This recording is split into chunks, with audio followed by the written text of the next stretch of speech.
Hi, I'm Tom. Welcome to the Red Barn. So today I picked up a used lathe, and believe it or not, this is the exact model I was looking for. And there are several reasons for that. The first, well, let me tell the story about it before I get into my reasoning for wanting this particular model. A couple months ago I was looking for something to spend some Christmas money on, and I saw this particular lathe at Harbor Freight for $150, and I ordered it because it was on closeout and they were discontinuing the model. And it got put on back order, and long story short, it never arrived. And so I canceled the order, and I just figured, oh well. And I moved on. And then, turns out I found this at a local garage sale for $50. So I ended up saving myself $100. It's barely used. This model is no frills at all. It comes with tool rest. You know, I'm sorry, I'm not a woodturner yet, but you know, you got your one end here, and then you got your center on this end, and it's a live center, which I guess is nice. And you know, it's got the added bonus of having this sanding disc on this end. I'm hoping to be able to convert this maybe so I can turn something larger, but it's already a 14-inch bed, 14-inch diameter, 40 inches long. It came on a stand, which is nice, because if I were to buy it from Harbor Freight, it wouldn't have come with the stand. Now, there's a few reasons why I wanted this particular model. The first reason was affordability. Brand new, this thing was only $150, and it was great for a beginner like myself to learn on, and then I could see if I wanted to upgrade to something better. The second is the capacity.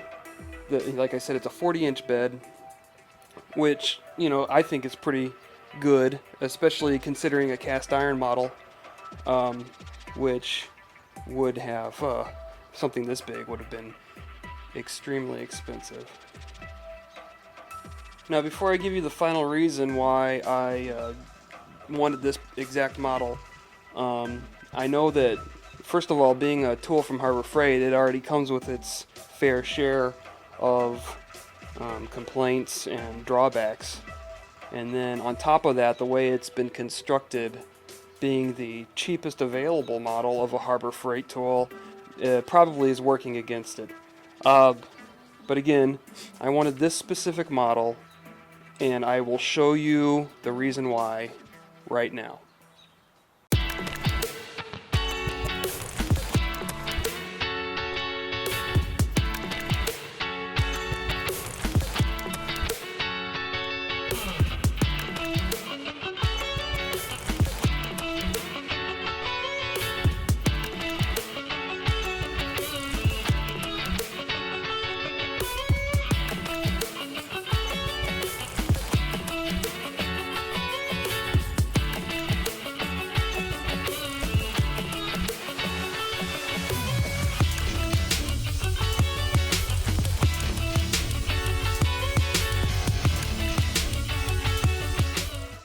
And here you have it. I would say the biggest drawback that people, or the biggest criticism that people draw upon first impression is probably the biggest strength of this particular unit.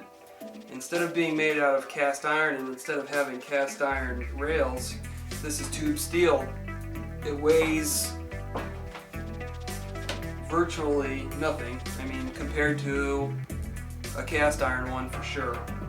It's easy to move around, and that's why I say that this particular lathe is the best lathe for the owner of a very small shop, because that person would need to move this thing around just to make room for other projects. Now, they say that, you know, since it's made out of tube steel, it's going to be flimsy and it'll flex under pressure and everything. But yeah, that's true if you just set it here on your bench and you go to work. But if you just apply a clamp here, here, and 2 on the end on the motor side, it makes it just as rigid as your workbench is, which hopefully is a rigid, well-built bench, and all of a sudden it becomes a sturdy lathe. Oh yeah, one last thing. Have you seen anybody with a cast iron wood lathe do this?